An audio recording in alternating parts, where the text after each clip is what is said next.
Buenos días a todos, bienvenidos a los foros de inversión. Hoy tenemos una nueva edición de nuestro emblemático foro ISR. Gracias por acompañarnos. Muchas cosas han pasado desde el foro del año pasado. La ISR ha recibido un fuerte impulso a nivel global. Cada vez más gestoras la han colocado en el corazón de su estrategia y, sin embargo, un gran cisne negro ha venido a ocupar el centro del escenario, el coronavirus. Por eso, el ciclo que hoy iniciamos, patrocinado por Fidelity y Nordea AM, trata sobre las finanzas sostenibles después del COVID. En estas 3 sesiones vamos a tratar de analizar el escenario que deja la pandemia para la inversión de impacto, porque si hay una cosa innegable es que la crisis del coronavirus ha supuesto la primera prueba de fuego para la inversión ética y por el momento parece que la ha pasado con nota. Los activos sostenibles han aguantado mejor las caídas del mercado y han sufrido menos retiradas de flujos. Al mismo tiempo, los gobiernos europeos han reafirmado su apuesta por la inversión verde para impulsar la reactivación económica. Si bien la inversión de impacto también tiene desafíos, como la estandarización de los criterios ESG o la lucha contra el greenwashing. De estas y otras cosas hablaremos durante las próximas 3 sesiones. En esta primera jornada nos vamos a centrar en la remodelación del mundo ESG después de la pandemia. Para hablar sobre ello vamos a contar con una excepcional mesa de ponentes a las que doy la bienvenida. Carlota García Mañas es asesora técnica del Transition Pathway Initiative de Reino Unido y responsable de compromiso ESG en Royal London Asset Management. Buenos días, Carlota, ¿cómo estás? Hola, buenas tardes. Irene Sánchez Aizpurúa es responsable de relación con inversores del Banco Europeo de Inversiones. Hola, Irene, ¿qué tal estás? Hola, buenos días, muy bien. Y por último, también contamos con Inés García Pintos, asesora en finanzas sostenibles, profesora de la Universidad Complutense y miembro de la Junta de DIRSE y Forética. Buenos días, Inés, ¿qué tal va todo? Buenos días, muchas gracias por contar con nosotras. Por último, antes de comenzar, quería recordar a todos los asistentes que tienen la posibilidad de plantear preguntas a las ponentes. Sin más, arrancamos ya. Carlota, la crisis sanitaria y económica está acelerando el compromiso del mundo financiero por la inversión de impacto. ¿Qué palancas ha favorecido la COVID en este sentido? Nosotros el 29 de mayo publicamos nuestra posición con relación a la reconstrucción post-COVID. Vemos una oportunidad para los países y las empresas de hacer una pausa y asegurar que sus futuras estrategias incorporen consideraciones medioambientales y sociales y a la vez que económicas. Con esto esperamos que se aumente la eficiencia del proceso de desarrollo e identificar sinergias en las inversiones en tecnología, infraestructuras que promuevan la creación de empleo de calidad y la reducción de impactos ESG. Evidentemente hay un punto de fricción, como hemos visto esta semana en Polonia, que es un país que tiene muchísima dependencia en su economía en las energías derivadas del carbón. Sin embargo, a largo plazo, los costes de remediar la polución, las emisiones, etcétera, serán mucho mayores que la actuación presente. Pero entiendo que políticamente y socialmente es complicado. Sí que evolución de crisis a nivel inmediato con un planteamiento a largo plazo de integración a ESG. Inés, precisamente la Asociación Española de Directivos de Responsabilidad Social ha publicado un estudio sobre el cambio de prioridades tras la pandemia. ¿Cuáles son sus conclusiones?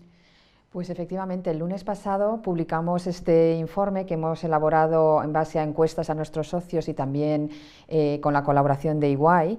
Y bueno, lo que nos muestra es que todos los temas de sostenibilidad ganan en importancia. Es cierto que se observa un cambio de prioridades un poco más sesgada hacia los temas de personas relacionados con clientes, con empleados, etcétera, que podemos profundizar más si queréis, y un poco menos, al menos en el corto plazo, a temas medioambientales. No quiere decir que los temas medioambientales no suban de importancia, pero suben menos que el resto. Pero todos los temas ligados a la sostenibilidad ganan importancia en la agenda. Irene, Bruselas tiene la intención de relacionar los planes de reactivación económica con el Pacto Verde. ¿Qué papel juega el BEI en el Pacto Verde? ¿Es esta una iniciativa, una oportunidad para impulsar aún más la inversión de impacto? Pues sí, efectivamente. El Pacto Verde contiene un paquete de medidas muy potente Para reactivar la economía, la Comisión está intentando movilizar hasta 1 trillón de inversiones y, por supuesto, todo este paquete tiene que estar orientado hacia su utilidad a largo plazo. Entonces, esta crisis ha supuesto una oportunidad para reforzar la importancia que tienen estas actividades en el largo plazo y, por tanto, va a jugar un papel muy importante no solo en la generación de empleo y en la regeneración de la industria, sino muy a largo plazo, sobre todo focalizada en los impactos que va a tener de acuerdo con esta estrategia que persigue la Unión Europea. El BEI, dentro de esta estrategia, juega un papel muy importante porque el BEI es el brazo financiero de la Unión Europea y está comprometido a contribuir con 250.000 millones dentro de estos 1 trillón que va a movilizar la Comisión. Entonces, bueno, pues contiene además, dentro de estos 250.000 millones de movilización, el BEI lo que va a intentar también es movilizar al sector privado para conseguir estas inversiones, porque al final la cantidad de inversiones que se necesitan para llegar a esta estrategia, digamos, de neutralidad climática, que es lo que persigue un poco el Pacto Verde, pues el sector público no lo puede hacer solo. Entonces, por un lado, el papel del BEI como entidad pública es intentar generar un poco las condiciones para que otros se puedan sumar. Y esto, bueno, pues pasa por bien invertir con el sector privado en tramos, digamos, de esas inversiones que tengan mayor riesgo o dando algún tipo de garantía y luego ya de manera un poco más indirecta colaborando a crear un marco de actuación para los países de tal manera que para esos países también sea posible invertir. Y me estoy refiriendo en concreto a definir qué es lo que se considera sostenible, qué es lo que realmente queremos potenciar, ¿no? Porque ahora se habla mucho de sostenibilidad, se habla mucho de verde, pero hay un poco de confusión, ¿no? Qué es lo que se quiere decir en cada caso. Entonces, bueno, de esto hablaremos si queréis un poquito más luego, pero en este, digamos, marco de entendimiento, pues está un poco esa definición de lo que es sostenible, de lo que es verde, si se le puede poner algún tipo de estándar a los instrumentos que se emitan de acuerdo con estas definiciones, de tal manera que para los inversores sea mucho más fácil identificar cuáles son los activos y las inversiones que contribuyen a esos objetivos de sostenibilidad que crea la Unión Europea. Carlota, en relación con lo que estábamos hablando, ¿qué implicaciones puede tener este Pacto Verde de cara a la ISR? ¿Va a suponer un catalizador más para estas inversiones? Lo que ha comentado Irene viene muy en relación a nuestra propia punto de vista del inversor, con el ecosistema emergente de terminología ASG. La implementación a veces es el problema, ya que el Pacto Verde propone una arquitectura de decarbonización sin una descripción clara de cómo ejecutarla. Pero la ambición, desde mi punto de vista, es correcta. Apoya y favorecer el flujo de capital a la inversión sostenible es exactamente lo que nosotros desde la inversión responsable llevamos intentando hacer desde hace décadas. Con relación al trabajo que yo hago en Arlan, de engagement o diálogo de empresa, el Pacto Verde, desde luego, en lo que es el contexto Europa,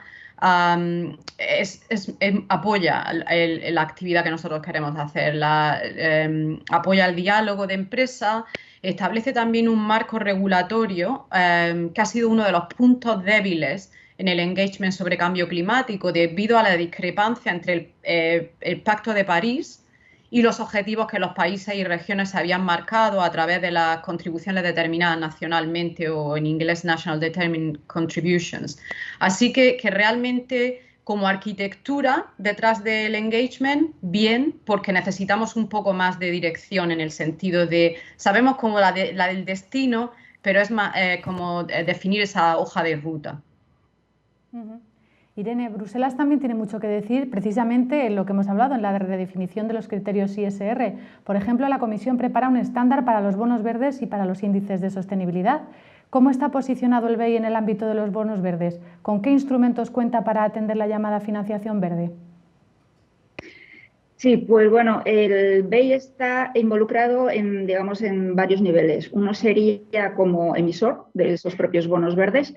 Entonces, bueno, el BEI lleva emitiendo bonos verdes desde el 2007, de hecho fue el primer emisor de un bono verde, y desde entonces ha emitido más de 30.000. Entonces, bueno, el BEI lo hace de una forma, digamos, más bien prudente, ¿no? Más que buscando el volumen, ¿no? Que el volumen es importante, pero no es lo más importante en este mercado. Al final lo importante es hacerlo bien, de tal manera que el inversor sepa dónde está yendo ese dinero, ¿no? Entonces, para eso hay que crear unos procesos que aseguren que el dinero que el inversor quiere poner en un proyecto verde, un conjunto de proyectos verdes, vayan ahí y darle la información a posteriori que requiere. También de impacto, ¿no? De qué impacto al final están generando esas inversiones. Entonces, por un lado, producimos informes de impacto y de asignación de fondos que están en la web, que cualquiera puede utilizar a modo de ejemplo. Entonces, es un poco una manera de facilitar el terreno a otros que quieran seguir esta vía. Y luego, de una manera más indirecta, pero que no menos laboriosa, en toda la relación que hay con grupos de trabajo a nivel institucional. El más reciente es, junto con la comisión, el BEI forma parte de un grupo de expertos técnicos para intentar definir qué es lo que es sostenible, qué es lo que es verde. En este grupo de trabajo están 30 y pico entidades de todos los sectores. Bueno, es muy representativo del mercado al final. Y entonces ahí, pues bueno, ponemos a disposición nuestros conocimientos técnicos para intentar definir, por ejemplo, los umbrales que serían razonables para considerar qué inversiones son sostenibles y cuáles no, cómo se deberían clasificar esas actividades. Entonces, esto ha sido un trabajo de 20 meses que, de hecho, viene muy a cuento en este webinar que estamos teniendo hoy, porque hoy mismo el Parlamento está aprobando este informe que se va a traducir en regulación de clima si se aprueba a final de este año, ¿no? Entonces, eso ya marcaría, o digamos, el marco de definición de lo que es sostenible de forma ya regulatoria. Entonces, bueno, de esto si queréis también hablamos un poquito más luego y luego, bueno, grupos de trabajo con otras instituciones más a nivel de mercado que tienen mucha referencia para todo el sector financiero. O sea, los Green Bond Principles, por ejemplo, que fueron un poco los que sirvieron de base para arrancar el mercado verde en España, pues hace una labor fantástica y el BEI está ahí como parte de ese grupo bueno, pues contribuyendo un poco a intentar definir cuáles son las mejores prácticas, las guías que tiene que seguir el sector. Y luego todo esto está en la web, o sea que el que quiera ir puede encontrarlo en ICMA, que es al final quien hace de secretariado para este grupo de trabajo. Y ahí pues se encuentran desde templates para el impact reporting, las mejores prácticas, las guías, bueno, hay información para leer y más. Muchas gracias. Inés, y por parte de la empresa, ¿están preparadas las cotizadas para hacer frente a todas estas nuevas demandas regulatorias? Pues yo diría que sí, sobre todo las cotizadas, como dices, ¿no? De hecho, pues las principales emisiones corporativas las han hecho empresas españolas, ¿no? Como Iberdrola o BBVA, Acciona, etcétera. Incluso en todo el tema de la taxonomía que han comentado, que es un poco la definición de lo que es verde y de lo que no es verde, tanto las empresas financieras como las no financieras están trabajando mucho, las financieras para poder entender en qué empresas invierten y ya en todas las grandes entidades se está incorporando como parte de la agenda de trabajo, pero también en las no financieras, un poco para adaptar, para saber, para reorientar las actividades elegibles en función de lo que define la taxonomía. Yo creo que en España podemos estar orgullosos digamos, del comportamiento sostenible de grandes empresas que lideran los rankings de sostenibilidad, tanto en utilities como en retail, como en energía, en telecomunicaciones, etcétera. Yo creo que sí que están preparadas. De hecho, yo creo que muchas están en estos temas. Muchas veces las empresas van por delante de la regulación. Carlota, ¿y cómo se ven desde la industria de la inversión los intentos de las instituciones de regular la inversión de impacto? ¿Les parece que van en la buena línea? ¿Es necesario que se hagan? ¿O vosotros seríais partidarios de la autorregulación? Bueno, la creación de estándar y definiciones pueden ayudar a homogeneizar algunas de las actividades o coordinar el esfuerzo a nivel industria de inversión.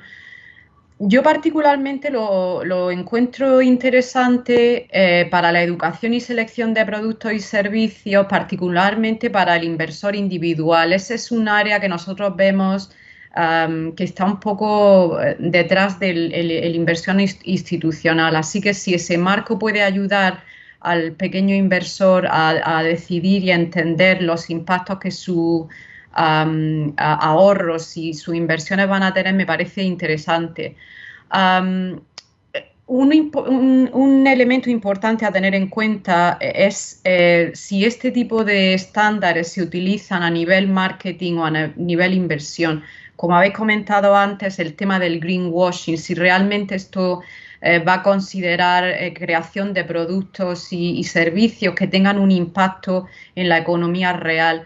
Creo que la inversión responsable está moviéndose más hacia este destino, el impacto en la economía real. También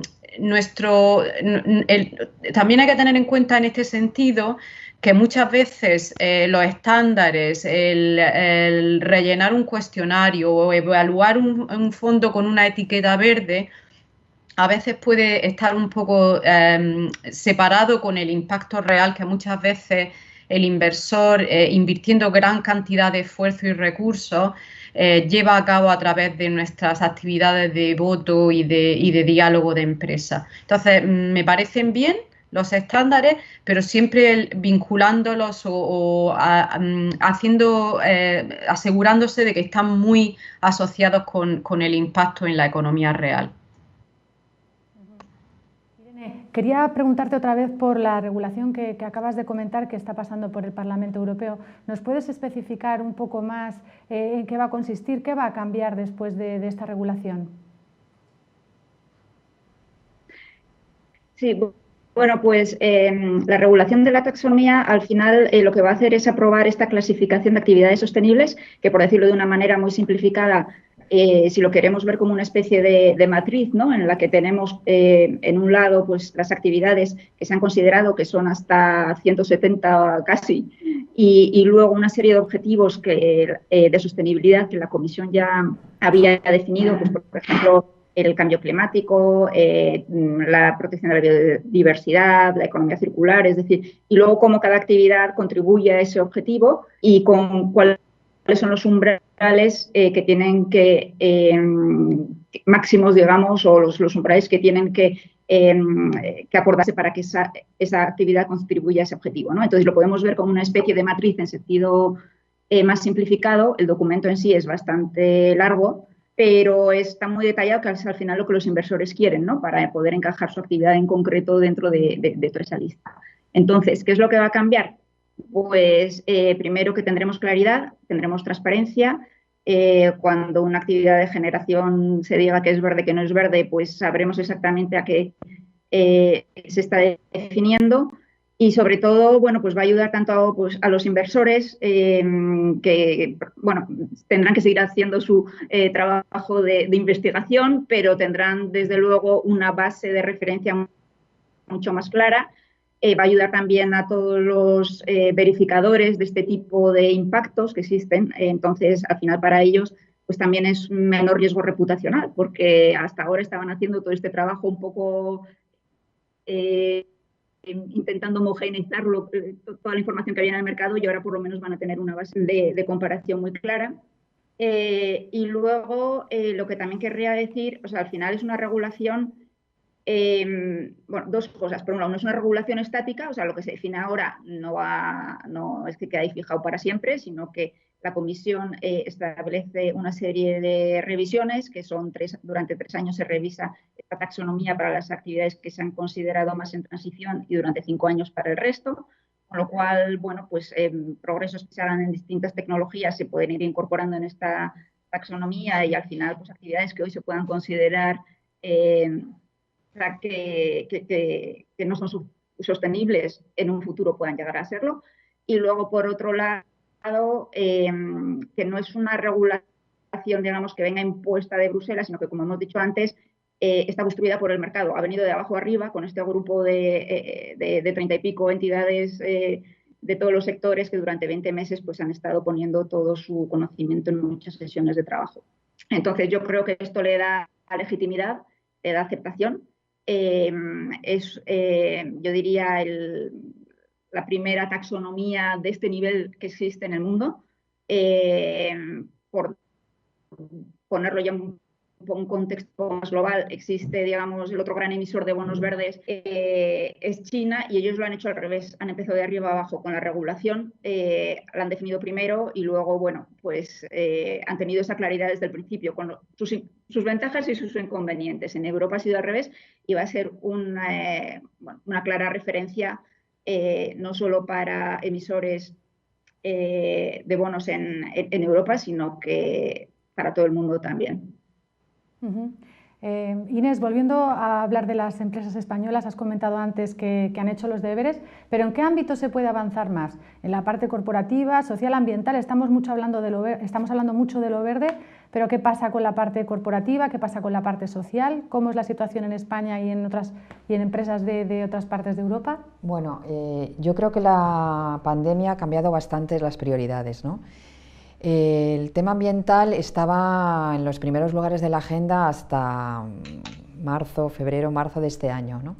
Por razones evidentes y por razones de urgencia, porque realmente el cambio climático es un reto que está ahí y que no porque tengamos una pandemia deja de ser un reto que tenemos que afrontar de una manera urgente. Pero es verdad que todos los problemas que ha ocasionado la pandemia han puesto de manifiesto cuestiones de carácter social que a lo mejor pues, habíamos dejado más abandonados o simplemente no nos habíamos fijado en ello, ¿no? Ahora todos los temas que tienen que ver con seguridad, con salud, con creación de empleo, con diversificar las cadenas de suministro están ganando peso. Y sobre todo yo creo que la sociedad cada vez demanda más el conocer el impacto que tiene la actividad empresarial sobre la economía real, como ha comentado Carlota, ¿no? Entonces, bueno, yo creo que a nivel global los temas sociales ligados a las personas, ¿no? A lo mejor no tanto, no sé si ligados hay temas que yo creo que se van a quedar un poco más apartados en la agenda, pero esta es una opinión mía personal, ¿no? Como a lo mejor temas de género u otro tipo de temas, pero todos los temas ligados a las personas, a la salud, a la atención, a la calidad de los productos, que son temas de carácter social, van a ganar importancia, sin perder de vista que los temas ambientales tienen muchísima relación con la salud, tienen mucha relación con el empleo y tienen bastante relación con las cadenas de suministro y no se deben olvidar, sobre todo porque es que la emergencia climática sigue ahí. Pero creo que los temas sociales van a ganar importancia en España y en el resto del mundo también. Irene, de cara al inversor, hablando de nuevo de las regulaciones de Bruselas, ¿pueden garantizar estas regulaciones que las inversiones verdes lo sean de verdad? Bueno, sí que puede dar, digamos, cierta fiabilidad, efectivamente, de que cuando un inversor dice que está invirtiendo en activos que son sostenibles, lo sean, pues porque ahora todos los participantes financieros van a tener la obligación de que quieran vender productos en Europa y que los quieran clarificar de sostenibles, van a tener que decir qué porcentaje de esos productos financieros que están vendiendo son compatibles con la nueva taxonomía, con esta taxonomía, vamos. Entonces, ese desglose de información sí que es útil, digamos, para el inversor final a la hora de decir dónde quiere poner su dinero. O sea, nadie va a ir luego a comprobar si realmente esas inversiones están contribuyendo con esos umbrales que hemos definido en los criterios de impacto. Eso lo hará digamos, bueno, pues el asesor técnico, pero al final el que está vendiendo un producto financiero tiene que decir qué parte va a ser compatible con esta taxonomía. Entonces, sí que es claramente un cambio en las reglas de juego, pues porque hay algo que está, digamos, ahí ya puesto fuera, ¿no?, de referencia, que todo el mundo puede entender. Y luego, por supuesto, asociado a esto, la ventaja es que elimina el greenwashing. Eso hasta ahora, bueno, había cantidad de bonos, incluso verdes, ¿no?, que dicen son verdes, pero bueno, al final luego miras si no tienen realmente un impacto, un informe de impacto, como ahora los inversores están pidiendo cada vez más y más, ¿no? Entonces, esto, por ejemplo, sí que va a ser un cambio cuando se introduzca el Green Bond Standard, que es el estándar que va asociado a bonos que utilizan esta taxonomía. Se va a exigir que exista un reporting de impacto, y luego también que su marco de inversión y la asignación de los fondos esté verificado por un experto independiente. Esto puede ser un pelín de novedad respecto a las prácticas actuales que existían de mercado, donde esta verificación por un externo era una buena práctica aconsejada, y con el Green Bond Standard va a ser algo que sea obligatorio. Inés, y como experta en finanzas sostenibles, ¿cuáles son los indicadores en los que los inversores deben fijarse a la hora de invertir en un producto ISR? Bueno, pues yo creo que los indicadores en los que tienen que fijarse tendrán que ser aquellos que estén alineados con la política de inversión que ellos definan, ¿no? Si la política de inversión está definida de acuerdo con, por ejemplo, los objetivos de París, pues entonces se tendrán que fijar más en temas de emisiones de CO2 o de tecnologías e innovación, pero si la política de inversión está más alineada con temas sociales o con temas ODS, pues a lo mejor tienen que fijarse más en esos indicadores. Yo creo que indicadores de calidad, no tanto como métrica, pero como un factor de calidad, sería el grado de transparencia de la metodología y la trazabilidad. Yo creo que esos son, digamos, baremos que marcan un poco la calidad del producto ISR. En general de todos los productos de inversión, pero en el caso de los productos ISR más. Carlota, ¿cuál es el papel que están teniendo en el impulso de la ISR instituciones como la Transition Pathway Initiative? Explícanos qué es y qué hace y cómo está reenfocando sus objetivos, por favor. Hay varios grupos en varios países. La Transition Pathway Initiative es una iniciativa liderada por los dueños del capital, fondos de pensiones y así. Es una iniciativa que aboga por la transparencia en inversión, en información relacionada con el cambio climático. Esta asociación entre los dueños del capital y el sector académico, en particular la London School of Economics, como digo, intenta incrementar la transparencia y la responsabilidad de empresas en industrias de alto impacto de emisiones a través de la publicación de su actuación a nivel de gestión de emisiones y estrategia climática. Yo en su momento ayudé a montar el TPI, el Transition Pathway Initiative, durante mi trabajo con la Iglesia de Inglaterra, y ahora soy parte de su grupo técnico asesor que trabaja con el London School of Economics en refinar la metodología y realmente aplicarla de manera apropiada a las realidades de la empresa.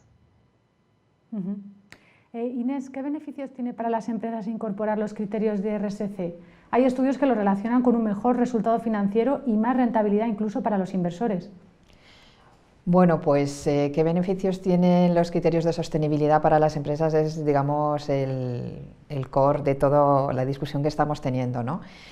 Digamos, los beneficios, a grandes rasgos, yo los agruparía en temas de riesgos, ¿no? En mejora del análisis de riesgo al incorporar variables nuevas. Antes se llamaban variables extrafinancieras, ¿no? Como si el clima, el medio ambiente, el bienestar social fueran extrafinancieros porque no tenían un impacto sobre las cuestiones financieras. Hoy se llaman riesgos ligados al clima, riesgos ligados al bienestar social, riesgos ligados a la salud, porque se entiende que son riesgos que inciden directamente sobre el balance, ¿no? Entonces, bueno, pues todo el apartado de riesgos creo que es una fuente de valor, o por lo menos de reducción de daños. Luego está todo el mundo de las oportunidades de negocio, ¿no? Negocios nuevos que se abren pues, por todas estas cuestiones. Por no centrarme concretamente en el tema del COVID y hablar un poco más de temas climáticos, pues imaginaros la cantidad de pequeños negocios, grandes negocios, patinetes eléctricos, baterías eléctricas, todo el cambio en la industria del automóvil que tiene que ver con las oportunidades que abre el cambio climático, ¿no? O la adaptación y mitigación del cambio climático. Y luego hay una tercera variable que yo creo que tiene que ver más con los intangibles, ¿no? Con alinear el propósito de la empresa con las sensibilidades sociales, generando orgullo de pertenencia, por ejemplo, en los empleados, o más fidelidad en los consumidores, una mejor cultura corporativa, en general todo lo que tiene que ver con reforzar los intangibles por alinearlos con las sensibilidades sociales. Entonces yo creo que esas son las 3 fuentes de creación de valor o de disminución de daño, de pérdida de valor, y en general lo que hace es que estas empresas sean más resilientes a shocks externos y menos volátiles. También porque se fijan más en el largo plazo, porque todas estas variables de las que hemos hablado manifiestan su potencial mucho más en el largo plazo que en el corto plazo. Entonces, por eso son inversiones que suelen ser más resilientes y menos volátiles y se observa que suelen tener mejores resultados. Evidentemente, al final todo depende de la gestión empresarial, nada es la piedra filosofal, pero es verdad que una gestión empresarial que incluye estos nuevos riesgos, detecta nuevas oportunidades y se alinea con sensibilidades sociales, suele ser una mejor gestión empresarial. Irene, como experta en financiación hay un tema subyacente que a mí me preocupa. ¿Puede la inversión verde acabar ahogando a las empresas que no cumplan con los criterios? Por ejemplo, ¿qué pasa si todos los fondos sacan a las petroleras de sus carteras? Bueno, esto está pasando ya, ha pasado ya en varios países. El mayor fondo soberano noruego pues, desaconsejó la inversión en extracción de petróleo. Hay bancos que han dejado de financiar el negocio de petróleo, aseguradoras lo mismo. Entonces, lo que es importante sobre todo aquí es ver la tendencia y la necesidad de transicionar de un negocio contaminante a negocios más limpios. Está claro que, bueno, una petrolera no se puede transformar de un día para otro en una compañía verde. Sin embargo, sí que estamos viendo esfuerzos que están realizando estas compañías para ir posicionando su negocio, ir buscando mejoras en la tecnología pues de secuestro de carbono u otros procesos para intentar hacer que esas emisiones netas sean menores. Eso existe y se han dado cuenta de ello y bueno, pues están reaccionando. Lo que es importante de cara a un inversor es realmente ver si este tipo de medidas que se están tomando son suficientemente ambiciosas o si se trata de una operación puntual, llamémoslo de maquillaje por decirlo así, pero que no cambia realmente la estrategia a largo plazo de la compañía, ¿no? Entonces, por un lado, las compañías tienen que dar esa información y ahora con la regulación de desglose de información financiera se aprobó el año pasado, esto es ya digamos, obligatorio, ¿no? Y tienen que decir cómo están integrando esos riesgos financieros. Y luego, por otro lado, pues todos los inversores pues, podrán tomar su decisión de acuerdo a esa información que existe. O sea, al final, el inversor es dueño y soberano de dónde quiere invertir, ¿no? Al final lo que es importante para él es tener toda la información disponible y decidir dónde quiere invertir. Claro está, si al final ya estamos viendo que ciertas compañías, ciertos activos están perdiendo valor, esto no va a afectar solamente a la compañía petrolífera, también afectará a toda entidad financiera que decida estar invirtiendo y apostando por ese tipo de activos, ¿no? Entonces, bueno, pues al final es una tendencia, hay tiempo, pero no mucho, y lo importante yo creo que es que todo el ecosistema está moviéndose en la misma dirección para intentar llegar a esos objetivos de mejora climática. Entonces, bueno, yo creo que los pasos regulatorios que se están dando poco a poco con desgloses de información, ahora con una clasificación clara de lo que es verde y lo que no es, ayuda. No sabemos si luego a futuro pueda haber o pueden utilizarse, digamos, estos instrumentos por parte de un regulador para establecer incentivos en un sentido u otro, para incentivar las energías verdes, para penalizar las marrones. Entonces, yo creo que todas, bueno, las compañías petrolíferas al final, bueno, y otras también que contaminan, al final hacen bien en anticiparse, porque quizá puedan venir cambios por una vía regulatoria y es mejor estar bien posicionado desde antemano, saber lo que viene antes de que nadie te lo imponga. Carlota, hablando de compañías petroleras, el Transition Pathway Initiative ha denunciado que los objetivos de las petroleras europeas, incluida Repsol, no les van a permitir cumplir con la meta de cero emisiones. ¿Cuánto hay de comunicación corporativa en este tipo de anuncios y cuánto de esfuerzo real en la lucha contra el cambio climático? Lo primero, me gustaría clarificar que yo no soy representante legal de TPI, soy solamente asesora técnica de su grupo técnico. Me gustaría quizá hablar de otra iniciativa que es paralela, que es el Climate Action 100+, que es más lo que yo estoy involucrada, que es relativo al engagement, diálogo con las empresas. Lo traigo a colación porque la Transition Pathway Initiative es uno de los proveedores de información para el Climate Action 100+. Este es un grupo global de más de 450 inversores con más de 40 trillones de los anglosajones de dólares en capital bajo gestión. En Europa llevamos este grupo a través de un subgrupo que se llama Institutional Investor Group for Climate Change, y he de decir que los mecanismos de escalada que hemos utilizado, como el uso del voto, propuestas para aprobación del accionariado durante la Junta Anual de Accionistas y el diálogo coordinado entre varios inversores, ha dado fruto, como los nuevos compromisos de los que has comentado, las de emisiones de cero netas de algunas de estas empresas petrolíferas.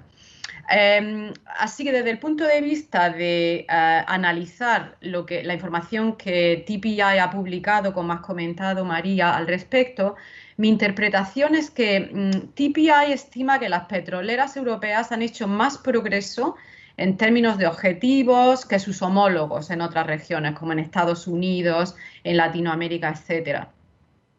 Que los planes publicados actualmente, como son más a nivel objetivo, todavía necesitan mucho más detalle que se ha de desarrollar, como la relación con el usuario final del producto, la cobertura o el alcance de los objetivos a nivel grupo, etcétera.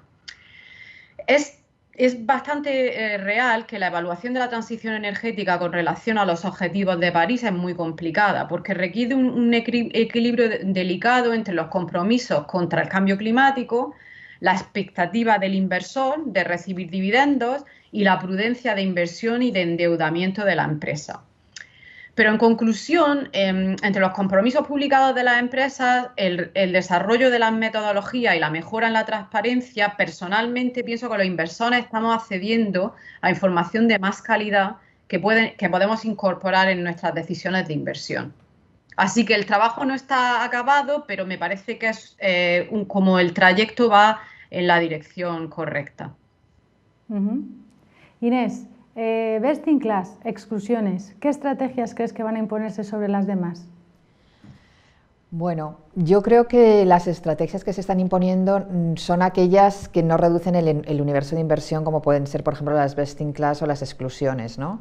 Lo que se observa es que cada vez más hay un afán de los inversores por influir en las decisiones empresariales, ¿no? Como ha comentado Carlota, todo lo que tiene que ver con el ejercicio de los derechos de voto y el diálogo de las empresas se muestra que tiene más impacto o que más beneficios sobre los objetivos climáticos o sociales que simplemente excluir a priori determinados sectores. Y luego yo creo que la estrategia relativa a una estrategia que se llama integración, que consiste en integrar en el mix de riesgos tanto criterios financieros como criterios mal llamados extrafinancieros, yo creo que se va a terminar imponiendo, sobre todo si lo que queremos es que estos criterios se introduzcan en el mainstream de la inversión, ¿no? Es verdad que esto exige, un análisis de aquellos criterios extrafinancieros más ligados a cada tipo de negocio y por lo tanto exige un conocimiento mejor por parte de los equipos, pero yo creo que serán las estrategias que terminarán siendo ganadoras. Es verdad que la estrategia de inversión es muy sencilla, es simplemente excluir determinados sectores o determinadas empresas según criterios preestablecidos, pero a la larga reducen el universo de inversión y son poco sofisticadas. Vamos a dar ahora paso a algunas preguntas que los lectores nos han hecho ya. Esta pregunta es para Carlota. España, un país de pymes, ¿En qué medida este tipo de inversión puede ejercer una palanca para el crecimiento y la mejora de la competitividad? Perdona, no he escuchado el principio de la pregunta. Es una pregunta que nos hacen los lectores. Lo que nos preguntan es si en un país como España, en el que el 90 y muchos % del tejido empresarial son pymes, ¿en qué medida este tipo de inversiones pueden ejercer una palanca para el incremento del crecimiento y de la competitividad? Pues sí es cierto que nosotros vemos la empresa privada que no cotiza, realmente muchas de estas arquitectura o estándares deben de hacerse proporcional, porque en realidad los recursos que pueden tener estas empresas para realmente reaccionar a este tipo de requerimientos es más limitado. Muchas de las oportunidades que le ocurren a las pymes y a la empresa privada resulta como es el resultado de algunas de las inversiones exitosas que han tenido a lo mejor la empresa cotizada. Por ejemplo, durante muchos años la inversión en renovables estaba muy ligada al subsidio y realmente no se podía evaluar una inversión con retorno si no estaba asociada con un subsidio, pero a través de la inversión, a través de años y años, realmente el coste de algunas de estas tecnologías ha bajado tanto que se ha convertido en algo competitivo, con lo cual muchas veces la regulación que se le aplica al segmento cotizado de la empresa a veces identifica oportunidades de inversión o de desarrollo para las empresas más pequeñas. Nos pregunta otro lector llamado Juan Fernández, ¿en qué situación se encuentra Latinoamérica en el desarrollo de la inversión sostenible? No pone para quién se la dirige, así que yo creo que Inés, ¿te ves para responderla? Bueno, yo creo que en el caso de América Latina, primero que el mercado de capitales está menos desarrollado que en otros mercados, ¿no?, como el americano o el europeo, pero sí es verdad que se observa una sensibilidad social, sobre todo muy concentrada en algunos países como son concretamente Brasil y probablemente también México, ¿no?, que no es por casualidad que son los países con un desarrollo económico más sofisticado. Y, por ejemplo, en Brasil, la Bolsa de Brasil ha sido pionera en la introducción de criterios ambientales en las cotizaciones y en el reporte que se le exige a las cotizadas, o sea que en eso es un ejemplo para muchos, incluso para la Bolsa española. Pero, y es verdad que los bancos brasileños todos los temas ambientales y de impacto social los llevan muy interiorizados. Como mercado, el mercado latinoamericano está desarrollado, no al nivel del mercado europeo, pero yo diría, y esto probablemente Carlota también podría contestarlo, está probablemente dentro de los emergentes en un nivel bastante sofisticado. Sí, quería añadir, como dice Inés, yo estuve involucrada al principio del año, lo tuve que cancelar debido al COVID, en un par de relaciones multirregión entre Inglaterra, y hicimos un par de expediciones a Colombia y a México. La de México la tuvimos que cancelar. Básicamente intentando evaluar los drivers que hacían que esos mercados que a lo mejor tenían menos estructura regulatoria que apoyase el desarrollo de políticas climáticas para el inversor, ¿qué otros drivers podían ayudar a ese desarrollo? Entonces hicimos una evaluación y al final acabamos dando cuenta que era el inversor global el que realmente, a través de los flujos de capital, era uno de los mayores drivers o líderes en desarrollar la inversión responsable, en particular en cambio climático en Latinoamérica. Estamos hablando en este caso de Colombia y México. Solo para añadir una cosa más, yo creo que aquí el BID, el Banco Interamericano de Desarrollo, está cumpliendo un papel motor fundamental, porque es una de las instituciones multilaterales más activas en temas no solamente climáticos, sino también sociales, y está movilizando muchos capitales de este tipo en América Latina. Así que yo creo que es justo también mencionarlo. Vamos a dar paso a otra pregunta de otra lectora, de Cristina, para Irene. Dice, me gustaría conocer cómo se va a implicar a las empresas en el plan de movilización de 250.000 millones y también cuándo se movilizarán esos recursos. Estos recursos, este es un fondo que ha aprobado el BEI hace unas pocas semanas para reactivar la economía post-COVID.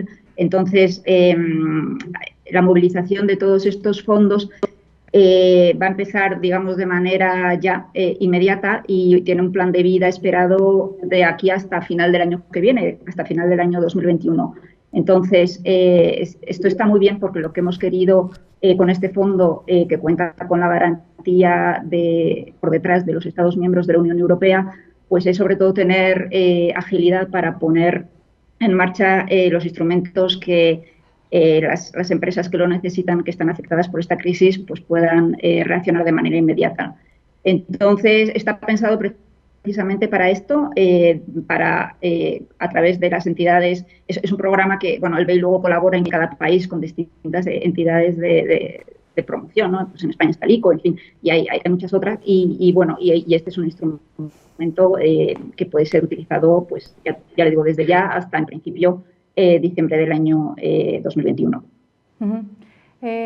Nos pregunta otro usuario que aunque sea jugar con una bola de cristal, ¿cómo afectará a la rentabilidad la definición de los estándares verdes? ¿Se ha hecho alguna estimación, Irene, sobre cómo puede afectar a la rentabilidad de los productos y de los diferentes activos? A ver, es una muy buena pregunta. Al final, a ver, yo, por ejemplo, puedo hablar en concreto, el caso del BEI, cómo compara un poco la rentabilidad de los bonos verdes con el comparable que no es verde, ¿no? Entonces, ahí nosotros, bueno, cuando vendemos un bono verde, lo marketeamos igual que uno convencional, en el sentido de decimos, bueno, estamos ofreciendo el mismo riesgo financiero, ¿no? O sea, al final es riesgo BEI, ¿no? Es verdad que al final luego estos productos hemos visto que en el mercado secundario funcionan mejor, pues porque al inversor le gusta que los fondos de estos bonos están invertidos en proyectos sostenibles que son, como hemos dicho antes, menos volátiles, que tienen una mayor proyección a largo plazo. Entonces, sí que hemos estado viendo que, por ejemplo, estos bonos verdes pues tienen más o menos, según las épocas, un mejor retorno entre 2 y 10 puntos básicos, más o menos. Pero bueno, esto depende también de cada entidad, en fin, ¿no? De varias cosas, pero sí que hay una pequeña diferencia que estamos observando, y lo que sí que es importante es toda esta medida del riesgo climático, la sostenibilidad, o sea, todo esto al final, un poco el objetivo final es poder incorporarlo en los parámetros de riesgo que utilizan, por ejemplo, los bancos a la hora de conceder préstamos. Entonces, esto, por ejemplo, nosotros lo que estamos haciendo ahora ya no es solo mirar proyecto a proyecto, ¿no? Sino ya es a nivel de contrapartida. En una contrapartida que tiene estrategia de sostenibilidad, que ahora tiene un rating X, ¿va a variar o no va a variar cuando una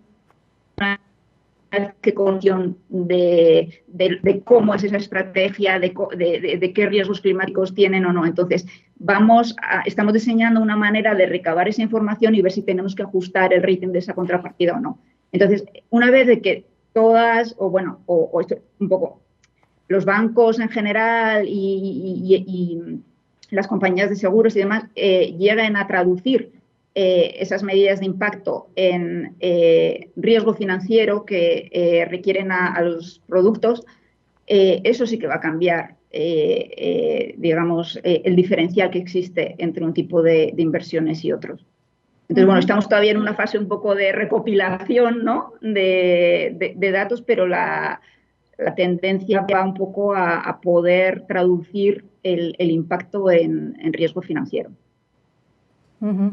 Nos hacen otra pregunta para Carlota, que no sé Bueno, nos preguntan cómo puede afectar la salida del Reino Unido de la Unión Europea, a los objetivos verdes que hay en marcha. ¿Puede afectar de alguna manera? Mi pregunta sería casi para Irene un poco, en el sentido de que creo que en la exposición que tenemos también a clientes y parte de nuestros productos y servicios, nosotros tenemos un segmento de nuestra inversión, por ejemplo, en Irlanda. Entonces, de esa manera nos afecta directamente, creo que también a través de clientes que podamos tener.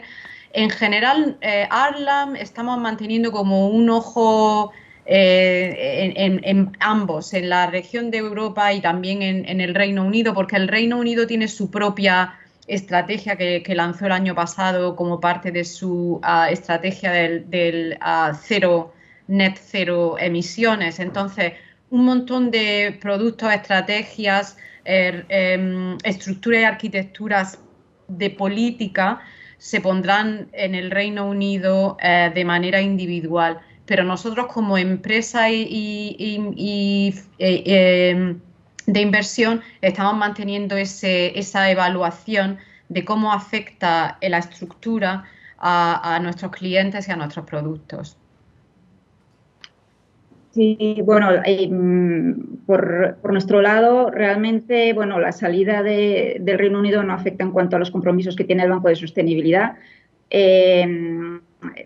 Estos compromisos incluso se han visto reforzados en noviembre del año pasado con el objetivo de alcanzar hasta un 50% del volumen de préstamos del BEI en inversiones orientadas al cambio climático o a la sostenibilidad medioambiental.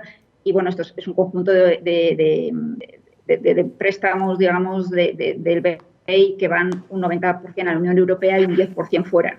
Entonces, bueno, respecto al Reino Unido, tiene su propia estrategia, como ha dicho Carlota, están muy avanzados en muchos temas, por ejemplo, todo lo que es la cuantificación de los riesgos de sostenibilidad, incorporarlos ya en las normas prudenciales que exigen a los bancos, es decir, un banco tiene que consumir más capital si invierte sus productos en inversiones que no son sostenibles. O sea, esto es un tema que tiene, bueno, muchas implicaciones detrás, ¿no? Entonces, en cualquier caso, bueno, esté dentro o esté fuera de la Unión Europea, el Reino Unido, esto no afecta, ¿no? Al final, los compromisos medioambientales los estamos viendo a nivel global y cada vez hay más y más países que se están sumando al carro de poder diseñar una estrategia si es que no la tienen ya.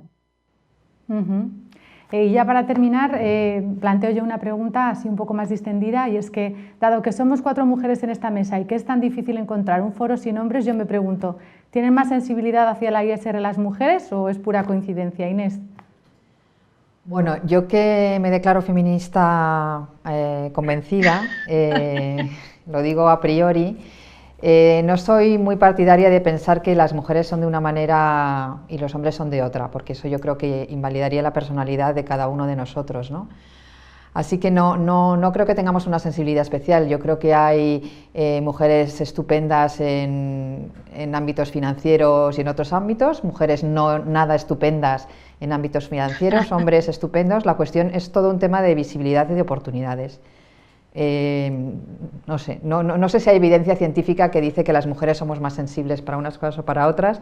Yo, mi vivencia empírica me muestra que hay personas más sensibles, y no, es una cuestión de visibilidad y de oportunidad. Pues fenomenal, con esta respuesta de esta persona vamos a poner punto y final a este foro. Sentimos no tener tiempo para más, para las preguntas que se han quedado en el tintero, pero les emplazo al próximo jueves, en el que volveremos con otra sesión muy interesante. Será sobre la redefinición de las carteras internacionales y el papel de los nuevos índices de sostenibilidad. El director general del Tesoro, Pablo Ramón Laca, hará la introducción inicial y después tendremos una mesa de debate con Beatriz Rodríguez San Pedro, responsable de ventas de Fidelity, y Lorenzo González, responsable de ventas institucionales de Nordea AM. Despido ya a nuestras invitadas de hoy. Carlota, muchas gracias por tu participación. Gracias, muchas gracias a usted. Inés, gracias por estar con nosotros. Gracias, un placer haber compartido la mesa con todas vosotras. Irene, gracias también por unirte a este foro. Muchas gracias a todos vosotros. Sin más, me despido de todos ustedes. Gracias por participar y nos vemos el próximo jueves. Adiós.